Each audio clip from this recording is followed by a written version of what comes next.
문제달인 신의 손입니다. 국가직 공무원, 직업상담사 직렬, 직업상담 심리학개론 핵심 강의 시작하겠습니다. 5강 개인주의 상담인데요. 개인주의 상담은 알프레드 아들러에 의해서 창시되어진 상담 이론이에요. 본래 아들러는 빈 대학에서 프로이트의 강연에 매료되어서 그의 문화에 들었다가 프로이트의 여러 이론, 그 중에서도 특히 범성역술에 반대하면서 개인 심리학을 창시하기에 이르러요.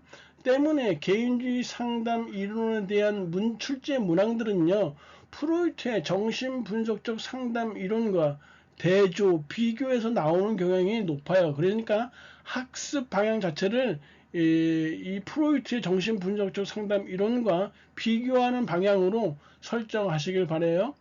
프로이트가 중요시했던 본능적 충동이나 무의식적 과정보다도 사회적 충동이나 의식적 사고를 아들러는 더 중요하게 여겼어요. 프로이트의 심리성적 결정론에 반발하여 심리성적 결정론은 먼저 시간에 말씀드린 바처럼 인간의 모든 심리적 현상은 그의 선행하는 어떤 원인에 의해서 결정한다라는 이론인데, 이러한 심리성적 결정론에 반발해서 아들러는 인간의 성장 가능성과 잠재력을 주시했으며 인간을 목적론적 존재로 보고 있어요. 프로이트의 정신분석이 생물학적 토대에 기초를 두었다면 아들러의 개인 심리학은 사회심리학적 토대에 기초를 두고 있네요.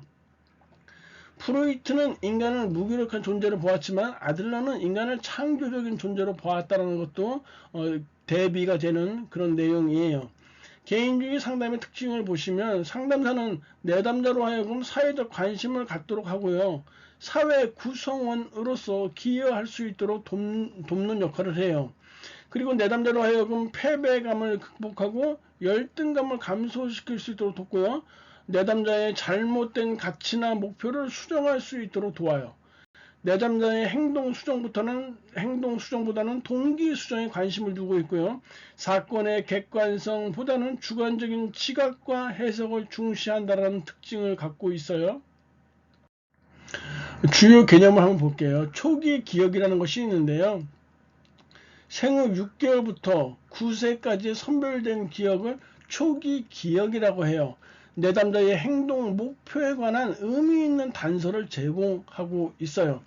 그 중에서도 이 중요한 기억은요, 내담자가 마치 지금 일어나고 있는 것처럼 기술할 수 있다. 그렇겠죠. 중요하니까요.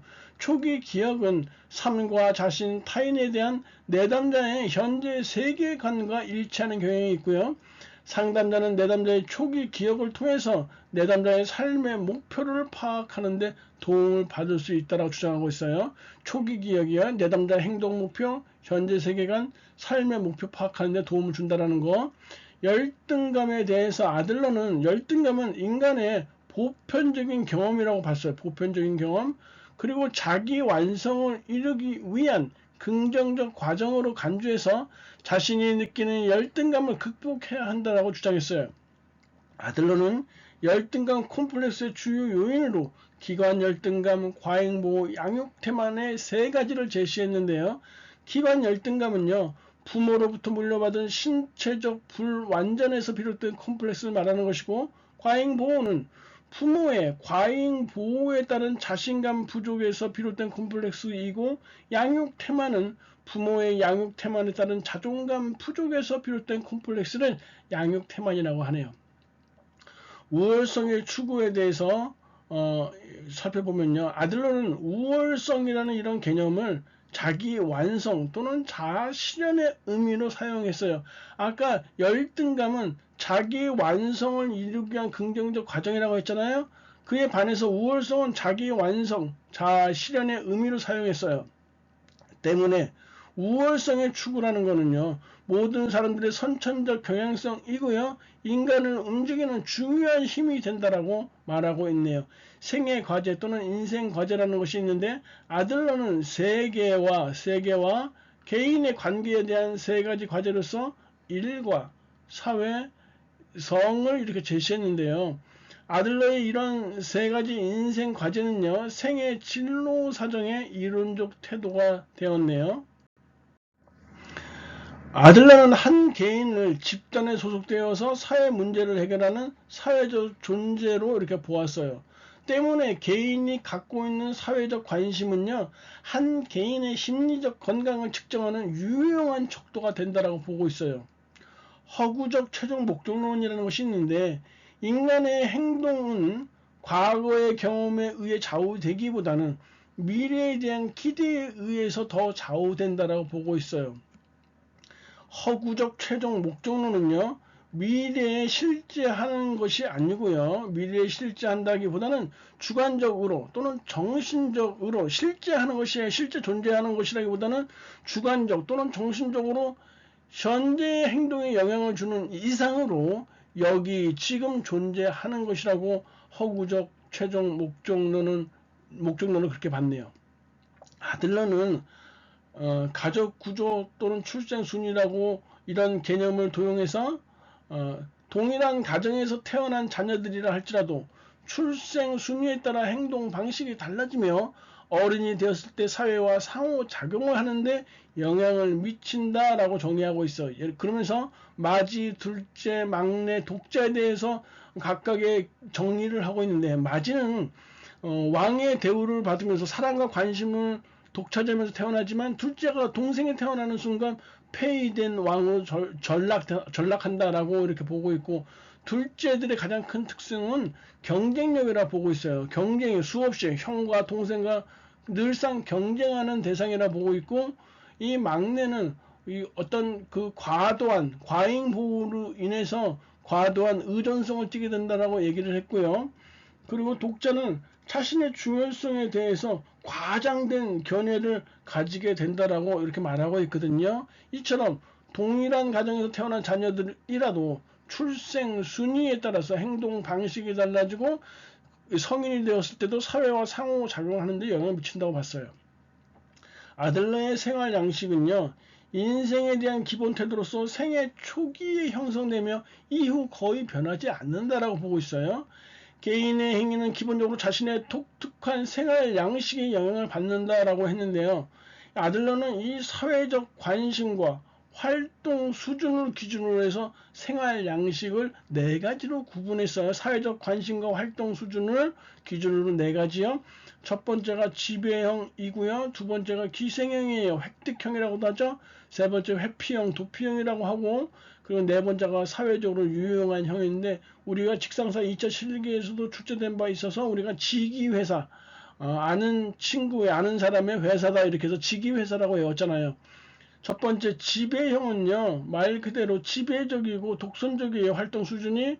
그리고 사회적 관심은 거의 없단 말이죠. 기생형, 획득형은 다른 사람에게 기생하면서 자신의 욕구를 충족시키는 것이고, 회피형, 도피형은 실패에 대한 두려움으로 인해서 일상에서 회피하려는 행동을 보이는 것이에요. 사회적으로 유용한 형은 자신과 타인의 욕구를 동시에 충족시키면서 삶의 목표를 실현하기 위해서 노력하는, 말 그대로 사회적으로 유용한 유형을 말하고 있네요.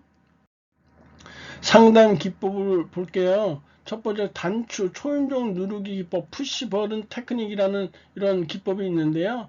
내담자에게 행복 단추와 우울 단추를 상상하게 해서요, 단추를 누르는 지시가 내려진 순간 행복 단추를 누르면 행복한 일, 그리고 우울 단추를 누르면 우울한 일을 떠올리도록 요구하는 것이에요. 이로 인해서 내담자 자신이 원하는 정서를 스스로 만들 수 있다는 사실을 알게 돼요. 자기 의지대로 행복 단추 누르면 행복한 일, 우울 단추 자기 스스로 결정을 할 수 있잖아요. 만들 수 있잖아요.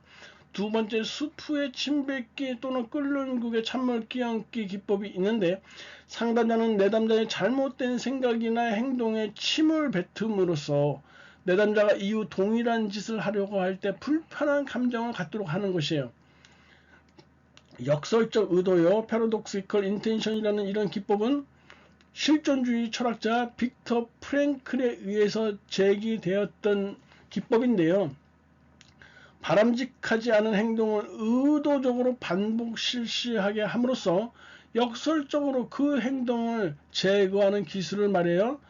내담자가 두려워하는 행동이나 사고를 의도적으로 과장하게 하는 기술이다 라고 말할 수 있어요.